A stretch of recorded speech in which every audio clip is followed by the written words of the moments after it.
Assalamualaikum warahmatullahi wabarakatuh. Selamat sejahtera. Kita kembali kepada podcast Apa Kata Amin siri yang kedua bersiaran langsung di UKM Shape. Hari ini tajuk podcast kita adalah berkaitan belajar lain, kerja lain. Dibawakan bersama dua orang panelis. Saya rasa kalau di KAB dulu ni memang orang kuat KAB. Memang dari MAP sampai je fellow dan kini menjadi alumni yang berjaya. Dan sekarang kita jemput untuk kita bincangkan belajar lain, kerja lain. So boleh tak just a short brief intro yourself. Boleh Kak Fira? Boleh. Hai, Assalamualaikum and selamat sejahtera. Nama saya Farah Nur Ashki Muhammad Sukri. Dulu kalau student UKM ke orang UKM panggil Kak Fira. Okay, so saya ambil degree in psychology from UKM, duduk kat College Ahmad Baki, and final year jadi MAT Kebudayaan. Ya, betul. Kemudian alhamdulillah dapat sama master in psychology counselling. Masih jadi penghuni College Ahmad Baki dan jadi fellow kebudayaan. Masih. Ya. Itu sedikit sebanyaklah background tentang diri saya. Okay, alright. Silakan abang. Assalamualaikum warahmatullahi wabarakatuh dan salam sejahtera. Nama saya Muhammad Johan Iskandar bin Zahri. Kalau dekat KB tu orang panggil Abang Johan. Ataupun kalau dalam kalangan komuniti sukan, UKM akan panggil Johan Handball. So saya dekat UKM bermula tahun 2012 sehingga tahun 2015. Time tu saya ambil master dalam degree dalam teknologi kimia. Master, dapat rezeki sama master tahun 2015, master dalam kimia, pure chemistry lah. Saya dekat KB lama, daripada 2012 sampai 2020. Maksudnya daripada 2012 sampai 2015 sebagai pelajar undergraduate. Bermula tahun 2015, saya sehujung tahun kot, saya dah start jadi fellow. Sampailah tahun 2020. Fellow apa? Saya fellow protokol teknikal. Protokol teknikal. Kita dah tak ada dah, protokol teknikal dah tak ada. Kan dah tak ada dah. Legasi. Okay, kemudian? Kemudian sampai tahun 2020, saya dah dapat tawaran kerja luar, barulah saya keluar daripada UKM lah. Kalau ikut hati, kita nak serve dalam UKM lah. Betul. Macam rasa sayang tu menggunung dalam jiwa kan. Jadi kalau tak ada, dah tak ada rezeki, so terus keluar lah. Alright, macam Kak Fira, senior. Ya, boleh. Walaupun kebudayaan sama. Tapi Kak Fira dulu ambil psikologi. Lepas tu sekarang mendapat maklumat bahawa Kak Fira ada bisnes buat kek. So, kenapa akak tukar bidang daripada psikologi? Akak macam panelis kita ni, dua-dua dia adalah ada master. So, master dalam bidang lah, master psikologi, master kimia. But untuk Kak Fira, kenapa akak tukar daripada psikologis tu kepada entrepreneur? Cakap pasal tukar bidang ni, dia sebenarnya bukan dalam perancangan, bukan dalam plan asal. Sebab kalau ikutkan long term punya plan daripada degree psikologi, kemudian further master in psychology counselling, and then dah ada lesson counsellor pun. So sebenarnya long term plan tu memang nak further dalam bidang human social science Social punya, sciences, yes. punya bidang lah. Okay, tapi apa yang menyebabkan tertukar ni bidang, dia bukan tukar, dia tertukar bidang. Okay, alright. Waktu tu grad tahun 2019, waktu tu ada rezeki sambung PhD sekejap dekat UM, tapi ada isu sikit. So kita quit. And kebetulan waktu quit tu PKP yang besar-besaran tahun 2020. So bila quit time tu, nak cari kerja sangat mencabar tau dengan staff yang dah kena buang kerja nak cari kerja. Lepas tu graduate yang baru lepas grad pun nak cari kerja. Competing lah kan? Dia macam competing. Saingan tu dia macam lagi double daripada yang asal. Betul. Saingan kan. So start pada situ macam-macam saya dah try buat sebenarnya. Saya ada buat YouTube channel. Dia pernah tengok dia. Pernah buat. Tapi YouTube channel tu pun related. Tapi dah hide dah video tu. Jangan cari dah. Dah tak ada dah. Dia buat YouTube channel yang related dengan psychological punya topik.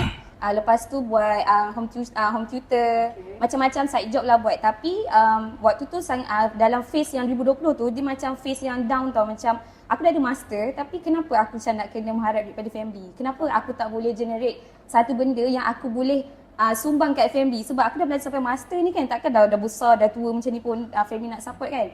So dekat situ dia survival skill punya insting tu lah. Macam kena buat juga something. So start pada situlah kita buat research pasal kek ni and start lah tahun 2020 tu. So sebenarnya punca dia bukan plan untuk tukar, tapi dia tertukar. Alright, macam kalau Kak Fira tertukar, Abang Jo macam mana? Abang Jo tertukar ke memang sengaja tukar? Kalau saya dia macam dia perjalanan panjang lah. Kalau saya boleh kongsi sebenarnya antara matlamat hidup saya bila saya belajar dulu, antaranya adalah dekat kad kahwin saya tu saya nak ada title doktor. That's why antara reason awal kenapa saya sambung master lah. But then somehow saya ni jenis yang tak suka menunggu. So it's the matter of rezeki lah. Kalau Farah mungkin tertukar, saya mungkin pada rezeki lah. Maksudnya tahun 2015, even sebelum grad pun saya dah terus sambung master. Sebab saya jenis yang malas nak tunggu apply kerja, nak tunggu dapat jawapan etc. So saya terus apply master dan dapat. Habis master, saya spend dekat 5 bulan dekat Thailand. Itu yang saya panggil macam pre-PhD studies lah. That was around 2018. Okay. So masa balik daripada Thailand, saya patut sambung PhD. Alright. Masa tu saya rasa tak ada research grant. So bila tak ada research grant, same situation macam Farah lah. We talk about dollar and cents lah. Kita dah, time tu saya rasa saya dah umur 25, 26. Kalau kita nak sambung belajar, kita tak generate income, kita tak ada income. So how come kita at that particular age, kita masih nak mengharap duit family kan? So saya fikir nak kena kerja lah, nak stop burden our family. That's why apa saja kerja yang datang time tu, the first job yang offer saya terus pergi. So that was my starting lah kenapa saya terus keluar daripada bidang asal. Tapi awal-awal saya kerja bukan di bidang yang saya kerja awal, kerja swasta. Sebagai project manager. Dalam bidang maritime. Itu starting over lah, kena belajar semua benda balik. That's why saya kata macam apa yang datang dulu aku memang akan ambil lah. Sebab rezeki lah. Memang kita ada pilihan, tapi kalau pilihan tu lambat, apa yang ada depan mata kita ambil je. Faham. Alright. That is very interesting. Macam reason kenapa tukar bidang. So macam reason, macam Kak Fira kan tadi cerita pasal tertukar disebabkan macam pressure ini tu semua kan. Jadi macam what is the main factor? Adakah macam macam kalau kita tengok kan macam Abang Jo dengan Kak Fira, dia macam dua fasa yang berbeza. Sebab apa? Sebab macam Kak Fira ni dia macam dia graduate waktu COVID. So maybe macam Kak Fira, apa faktor? Adakah faktor COVID itu yang menekan atau macam mana? Faktor dia sebab macam tadi kan macam Kak Fira dia cakap macam kita nak compete dengan orang kena reject daripada company, orang kena buang kerja, lepas tu graduate yang baru graduate pun kena double compete, not to mention COVID masa tu global wave around the world. So macam mana? What is the factor Kak? Faktor yang sebenarnya adalah isu duit. Okay, that is interesting. Sebab time tu ada dapat offer interview daripada satu company ni, memang dia punya kriteria and dia punya position tu memang related tau. Dia nak cari research assistant for psychology dalam dia punya klinik ni, macam klinik wellness punya klinik lah, macam mental wellness punya klinik. So dia cari research assistant punya psychologist. RA. Okay, and saya ada background experience pasal dalam research assistant ni. Okay, macam kriteria tu dah tepat. So kita dapat interview tu, dapat pergi next step. Lepas tu dia minta kita buat macam mock journal, untuk tulis journal and prepare satu paperwork untuk orang punya klinik kan. Okay, and end up bila final result kita tak dapat kerja tu. Okay, tapi saya take it as positif punya side. Saya tanyalah dia kan apa yang menyebabkan saya tak dapat semua tu, and dia cakap ada candidate lain yang ada master tapi dia nak gaji 1,800 je. So dekat situ itu pengajar betul. Kalau saya memang tak competent, kita boleh terima. Tapi kalau sebab gaji, so macam tak worth it lah. So kalau waktu tu sebab macam ni kita tak nak tak nak ambil benda yang tak nak pergi dekat tempat yang macam tak appreciate kita. Under value lah. Under value kita lah. Kita yakin kita ada talent. Betul. Nak pay worth our talent lah.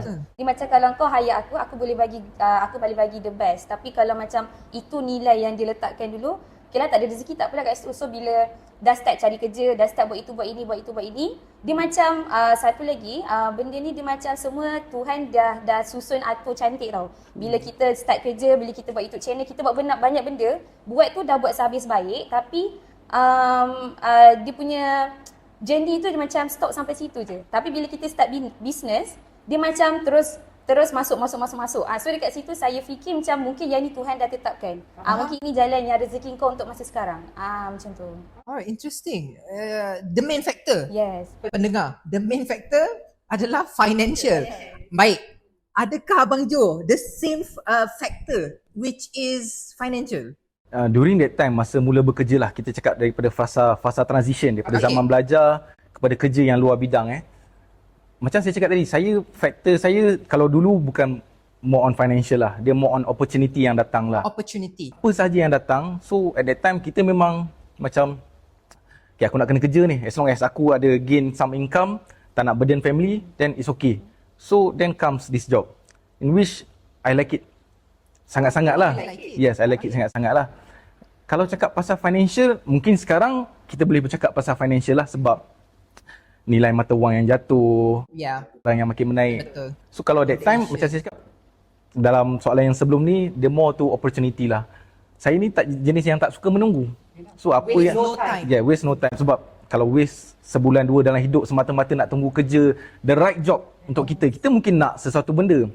Tapi kalau rezeki itu bukan tertulis di situ, so kita tak boleh nak pilih pun. So apa yang datang dulu, suka ataupun tidak, kita ambil je. Untuk kita menyelami, mendalami apa yang kita akan buat sewaktu kerja itu, kemudian hari kita fikir. Kita land the job first. Itu saja. Let the time tells. So Abang Jo mengatakan opportunity datang dulu, kita ambil je.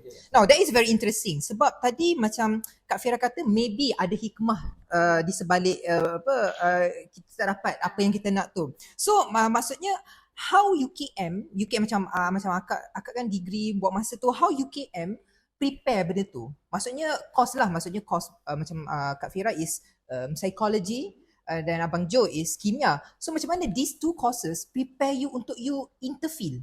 How it prepare you guys? Is it untuk keluar lebih? Adakah macam sebenarnya tak pun sebenarnya tak membantu pun. Just a POV, honest POV. How UKM course prepare you? Kalau dalam bidang saya, psikologis, of course lah dia akan related sangat-sangat sebab psikologis kan kita belajar tentang manusia. Human behavior, macam mana kita boleh baca customer macam customer ni. kita macam boleh daripada database customer tu, daripada reaction customer tu, kita boleh evaluate apa lagi kita nak buat in future, macam mana package, macam mana kita boleh buat untuk tarik orang lagi, macam mana kita nak entertain orang, macam mana kalau kita face dengan customer yang cerewet, customer yang macam banyak soal apa benda semua tu kan. So dekat situ kalau dari segi bidang yang saya belajar memang sangat banyak membantu.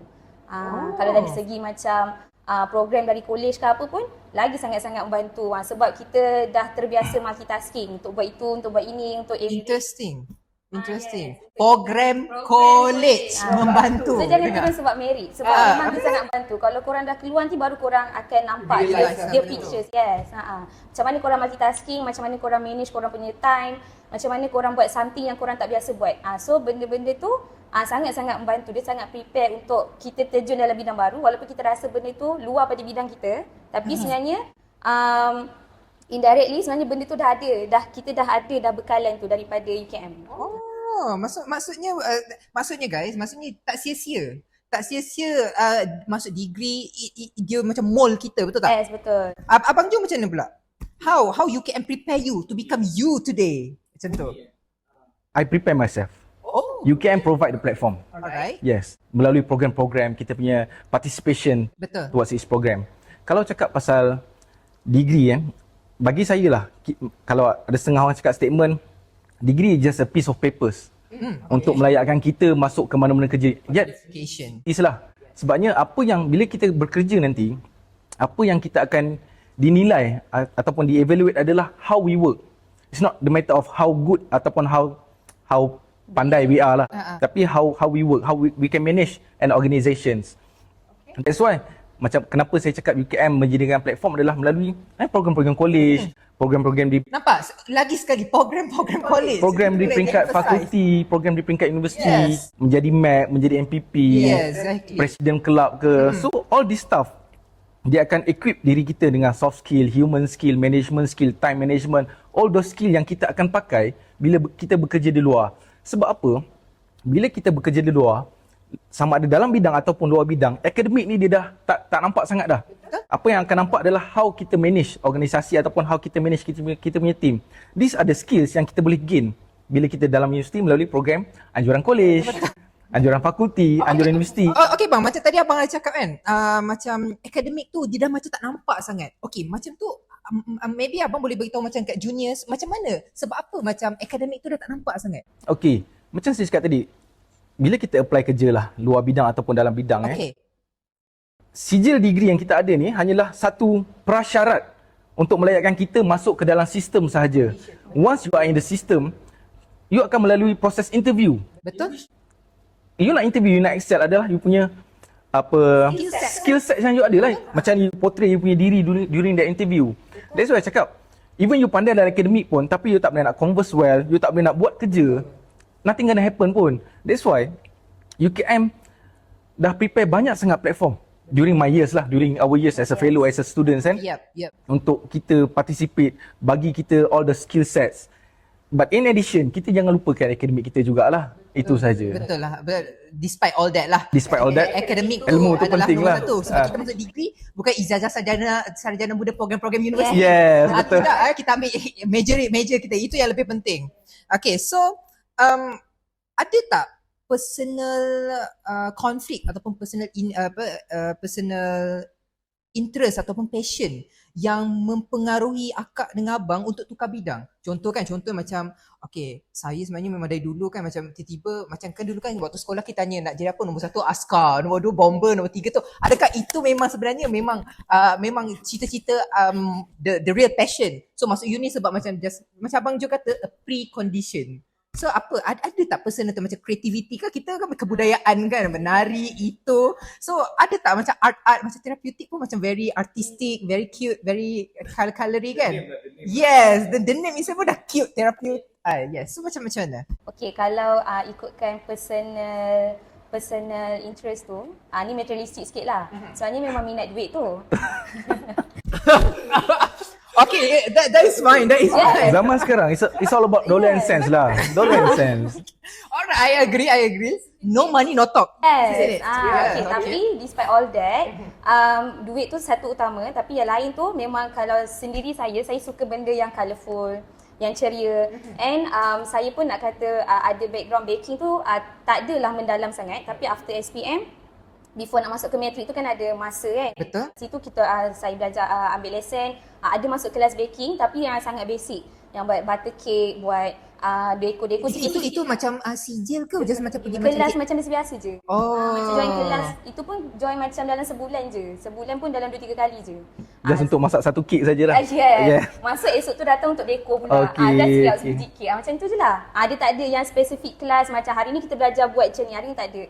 So kat situ kat situ start belajar buat kek. Waktu tu after SPM lah start belajar buat kek. Kek yang buat tu ada jual juga. Ada masuk macam event sebab family saya pun buat niaga juga. So kakak ada masuk event dekat UPNM ke apa kan. So saya masuk, saya jual kek saya juga. So sebenarnya dari kecil saya ni memang dah dididik untuk berniaga. Kiranya memang family background pun dah ada. Yes.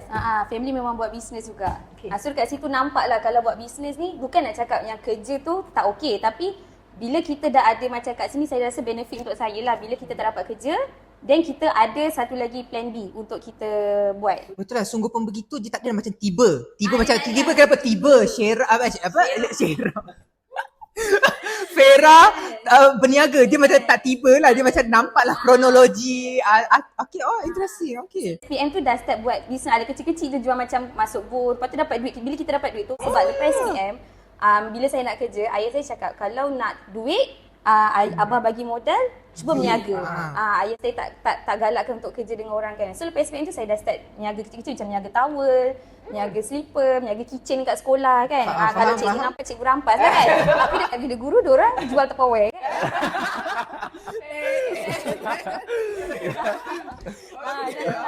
So pada situ dah basic tu dah ada lah sikit. So lepas SPM tu dah lepas tu masuk matrik, lepas tu belajar masuk matrik, lepas tu degree, lepas tu master, semua tak ada gap. Semua sekaligus je sampai dah grad 2019 tu. So nak kata personal interest tu memang main tu duit. And second tu, apa yang saya buat ni, saya make sure benda yang saya buat ni saya minat juga. Which is saya suka deco, saya suka colourful, saya suka buat something yang baru, saya suka bagi idea baru. Maksudnya personal influence tu memang ada? Memang ada. Memang ada untuk lari keluar bidang. Tak adalah macam tiba macam saya suka macam colourful, tiba macam saya buat niaga minimal, kek minimalis ke tak dapat. Okay, sebab dia penting untuk cari benda yang kita minat supaya bila benda tu long term, dia tak akan jadi burn out untuk kita tau. Kita sentiasa motivated untuk buat benda tu. Sebab kita minat. Sebab kita minat. Abang Johan pula macam mana? Okey, kalau kita cakap dalam konsep kehidupan lah, cuba kita tengok kehidupan ni adalah satu perjalanan. Betul? Macam contoh kita nak bergerak daripada Kuala Lumpur ke Terengganu. Dalam perjalanan ni, Terengganu adalah target kita. Alright. So kita ada life goal. Okay. Untuk sampai ke Terengganu, kita kena ada perancangan di mana kita nak berhenti, Betul. stesen minyak mana kita nak drop, Exactly. isi minyak. And then untuk memulakan perjalanan kita kena ada usaha, which is start driving. Start driving also tak adequate untuk kita sampai ke destinasi. Betul. Kita kena ada kita punya commitment, committed kita. That's why kalau cakap tukar bidang ni, tukar bidang first kali macam saya cakap adalah faktor peluang yang ada lah. And then how to start over, itulah analogi yang saya bagi tadi itulah. Mungkin orang cakap bila tukar bidang ni you nak kena start belajar balik ke etc. Yes, indeed it is. Tapi hidup saya ni saya sentiasa berpegang pada redha Allah fi redha walidain. Apa sahaja yang kita buat, kalau mak bapak kita suka apa yang kita buat, meredai apa yang saja kita buat, InsyaAllah selepas itu apa sahaja yang kita ceburi akan jadi lancar. Sebab apa? Dalam Arabic proverb ada cakap lah, man jadda wajada wa man zar'a hasada. Siapa yang berusaha dia dapat, siapa yang menanam dia dapat hasilnya.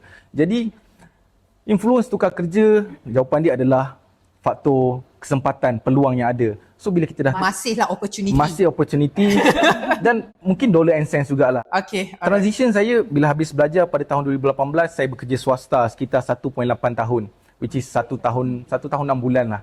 Okay. 1 tahun 6 bulan. Kemudian saya dapat bekerja kerajaan Jabatan Alam Sekitar Negeri Johor, which is kerja kerajaan bagi saya memang stabil lah. Dia ada stability and security lah, in which every year stability you boleh ada increment yang you punya project lah, you punya kewangan. Security even apa pun jadi dalam dunia, dalam Malaysia pun, as long as you tak ada tindakan tata tertib, Betul lah. you secure your job. And then it's about dollar and cents yet. Saya masuk ke polis. Polis offer saya basic yang lebih tinggi dengan kelayakan saya. Sebab saya masuk alam sekitar menggunakan degree saya sahaja. Okay. Jadi kalau dalam konteks kita cakap konteks grade gaji kerajaan ni, saya start dalam sekitar 2,300. Start di polis dengan master, you boleh google lah tengok berapa banyak gaji master, and then all the allowance yang dia prepare lah. Itu je. Oh, dollar and cent and opportunity. Masih opportunity. Dia orang cakap duit tidak boleh membeli kebahagiaan. Tapi kebahagiaan boleh dicipta dengan kewangan, dengan duit. Yeah. Dia macam betul. Dia macam sikit-sikit ni duit memang boleh bantu, tapi bila dia macam dah jadi macam duit tidak boleh memberi kebahagiaan tu, bila macam dah terlalu banyak, dia terlalu lavish. Tapi untuk kita yang baru nak mula, dia tunas, kita perlukan fertilizer tu. Yes, so, betul. So kata duit tak penting. Yes, duit penting, essential lah. Very essential. Baru nak tumbuh, nak bina career, nak bina tu, betul tak? Okay, so passion dah. Sekarang let's be honest. To be honestly lah, apa stigma? Mesti ada. Saya itu yang sebenarnya saya nak tahu. Dan maybe pendengar pun nak tahu apa stigma masyarakat ataupun stigma I don't know, maybe setiap orang ada peer dia sendiri kan, macam circle dia ke, family ke, relatives ke, friends, you know, apa stigma mereka bila macam Fira kan ambil teknologi ke? Macam bukan Johan ambil kimia ke? Kimia ni dah susah ya macam tu so apa stigma mereka? Stigma tu of course lah ada, tapi dia tak adalah yang memberi bad influence kepada saya. Sebab luckily saya disurround dengan circle yang sangat konstruktif, yang sangat membina. Diorang macam tak pernah kisah. Betul. Kau buat je lah apa Fira, kita orang support je. Kita orang okay je. Sebab kita orang tahu apa yang kau buat tu, kau tahu apa yang kau buat. So stigma kalau daripada orang lain lah, bila macam dah start bila kita dah start ada satu masa tu macam ada rezeki kan, macam video TikTok blow up, so macam wartawan dah start approach kan, TikTok, kat situ TikTok famous lah.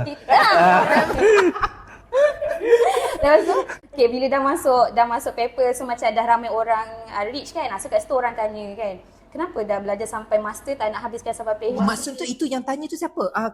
Netizen? Netizen. Netizen yang sibuk nak tahu ni. Yes. Kita tak salahkan netizen. Yelah, sebab dia pun curious. Yes, diorang pun nak tahu, bukan diorang nak judge kita ke apa. Diorang macam just nak tahu apa yang buat journey kau berubah. Macam circle kita mungkin diorang dah tahu dah apa dia kan. Yang orang yang luar yang baru nampak ni, macam wartawan yang tanya ke, diorang akan tanya kenapa daripada degree master kenapa tukar, macam tak rasa rugi ke tak sama sampai PhD apa benda semua.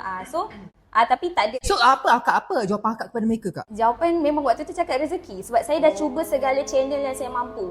Bila saya ada capacity untuk teruskan dalam bidang psikologi, saya dah cuba segala benda. Tapi kita ikut pada rezeki yang Allah dah bagi. Bila Allah bagi rezeki meniaga tu, dia macam mencanak naik, mencanak takut. Dia macam ada satu ni kan, dia macam dah achieve satu ni. So okay, maybe yang ni Tuhan dah tetapkan untuk kau. So go on je lah, kita proses sampai situ. And then after macam dah 3 tahun ni, saya try cari kerja, saja nak kerja balik. And Alhamdulillah macam tak susah pun nak cari kerja tu. Dalam seminggu saya apply terus dapat, and gaji pun okey, dia bayar ikut master. Lepas tu Dia compliment lah. dia compliment. So maybe kat situ saya dah fikir, kalau Tuhan kata belum rezeki kau untuk dapat kerja, Betul. buat benda ni, kau buat benda ni dulu. Sekarang bila rezeki kau dah dapat kerja, kau senang je. Interview tu macam tak ada nak susah mana, tiba-tiba kau dah dapat dah kerja. Walaupun tak ada pengalaman kerja. Faham? So orang tu boleh terima kita. So macam kat situ kita jangan jadi too hype dengan kita punya journey. Just follow the flow, tapi dalam masa nak follow the flow tu kita give our best. Sit back and relax. Follow the flow. Faham tak? Abang Jo? Stigma masyarakat Stigma masyarakat. Exactly. Of course lah orang akan cakap. Kau ni belajar kimia kan? Kau nampak macam pandai kan? Tapi kita sendiri tahulah kita pandai ke tidak kan? Tapi dia sebenarnya berbalik pada diri kita lah. Hidup kita yang tentukan hidup kita kan. Dia kehidupan mendewasa ni, kita bukan bercakap pasal bila kita kecil cita-cita kita nak jadi polis, besar kita mesti jadi polis. Tidak. Kita punya cita-cita sekarang ni adalah by umur sekian-sekian kita nak ada financial freedom ke, nak ada kereta ke, etc. It's all about dollar and cents. Berbalik pada dollar and cents lah. And then sebab tu saya cakap, kita hidup kena ada target.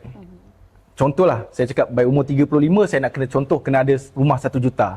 Kalau dapat alhamdulillah, kalau tak dapat masya-Allah. Tapi kedua-duanya insya-Allah dengan izin Allah. So stigma masyarakat bila saya tukar bidang, dia tak kisah pun as long as kau tak menyusahkan aku, tak apalah. Kalau cakap pasal family, macam cakap ridha Allah fi ridha walidan. Maksud mereka pun menyokong abang? Mereka menyokong in a sense that, macam saya cakap, government provide me stability and security. In the long run, you'll be somebody great lah, something macam tu lah. Sebabnya, kalau cakap pasal kita hidup ni mendengar cakap-cakap orang, kita tak buat apa pun orang bercakap. Kita buat benda yang tak suka pun orang bercakap. Betul juga kan? Sama macam Vera, buat TikTok mungkin ada yang mengecam, etc. Macam contoh, mungkin orang nampak kita ni ada potential untuk pergi ke situ. Tapi kita mungkin merasakan diri kita ni, aku tak boleh lah. So aku nak kena try the safest way yang ada, opportunity yang ada depan mata, so just go for it. Bila kita masuk, just give your damn 100% lah. Itu je. Interesting. Okay bang, so akak, kita last round lah. Apa akak punya nasihat dekat pendengar most kita punya pendengar ni adalah freshie UKM ke, luar UKM ke, apa nasihat akak yang akak boleh bagi kat diorang supaya contoh dia ada degree, mereka sedang belajar degree ini dan dia sedang job hunting in the future. So apa akak punya nasihat kepada mereka? Nasihat saya untuk freshie yang bakal graduate atau bakal dengar. Ni take note, ambil pensel tulis. Yang bakal melangkah ke alam dewasa kan. First thing yang korang kena tahu adalah korang kena kenal diri korang betul-betul. Korang kena tahu apa korang punya kelemahan, korang punya kekuatan, apa yang korang boleh buat, apa yang korang tak mampu buat. So that bila korang melangkah keluar, apa-apa yang orang cakap, apa-apa yang orang buat kat korang, korang stick dengan korang punya pendirian, apa yang korang nak. Kalau korang nak kerja, ada orang macam contoh macam saya kan, awal tu saya tak kisah untuk lari bidang sekejap sebab saya rasa saya macam dah tepu sebenarnya dalam bidang psikologi, sebab saya daripada degree terus direct master. Lepas tu direct PhD yang sekejap tu, so macam dah tepu tau. So bila saya lari sekejap, saya rasa macam refreshing tau. Dia macam keluar sekejap. Macam healing lah. Pasal healing lah. Pasal healing. Okay. Dia macam healing sekejap kan.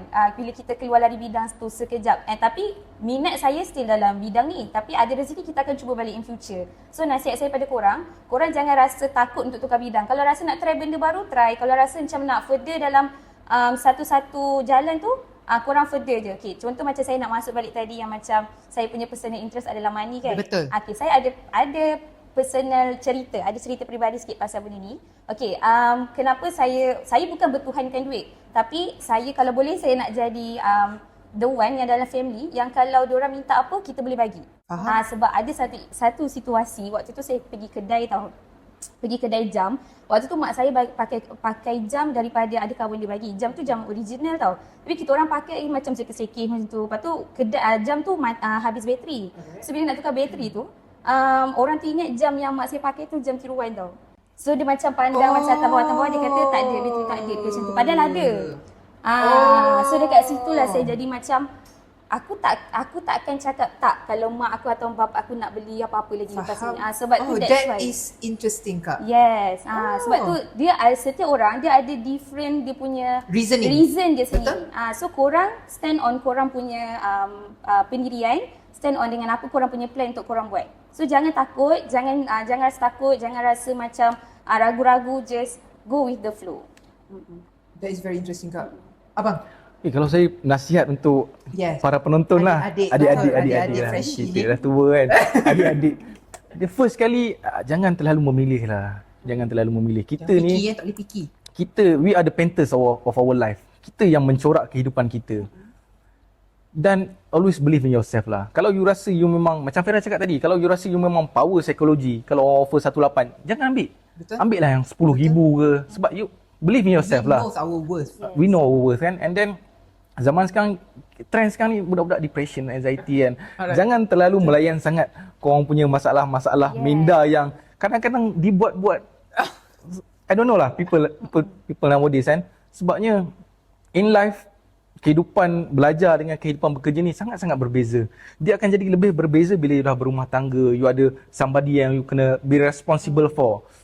Betul. That's why saya cakap it's about peluang, opportunity. Apa yang ada, Dollar and cent. As long as you boleh generate income untuk supply kepada you punya families, etc, just go for it. Janganlah kata aku ni graduan engineer, nak kerja bidang engineer sahaja, tak boleh nak kerja bidang admin ke, etc. Kalau macam tu, kita ni bukanlah orang yang hebat, yang orang kenal, yang boleh bulan jatuh ke riba, orang offer kita kerja. Kita yang kena memohon. Kalau tak ada rezeki, tak ada. That's why cakap, apa kerja yang ada depan mata, apa saja menu yang disajikan, just take it. Eat it, enjoy it. Betul. Sebab, Let the time tells. Sebab kita yang mencorak kehidupan kita. Macam cakap, bila kita dah start mencuburi bidang yang di luar bidang, relearn ourselves, belajar balik, keep the momentum, belajar, and then as time goes by, mungkin you boleh excel dalam bidang tu. Sebab kalau you boleh buat dalam bidang universiti, how come you tak pernah recreate that moment? Buat benda yang sama di dalam luar bidang yang you mungkin bekerja. So believe in yourself lah. Itu je. Very interesting abang. Yes. Akak. So I think that's all for kita punya podcast pada Rasa sekejap Rasa sekejap. Dah 30 minit maybe. Jadi thank you akak, abang, kita punya bekas fellow. Ni untuk perkataan semuanya lah mantan fellow saya. Waktu saya tu saya fellow 5 tahun.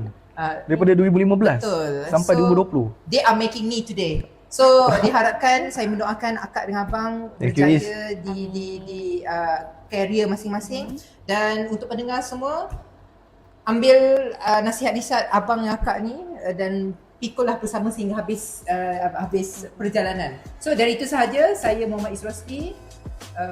Jumpa di siri yang ketiga. Nak tahu tajuk dia apa? Tunggu, nantikan. Bye, Assalamualaikum. Assalamualaikum.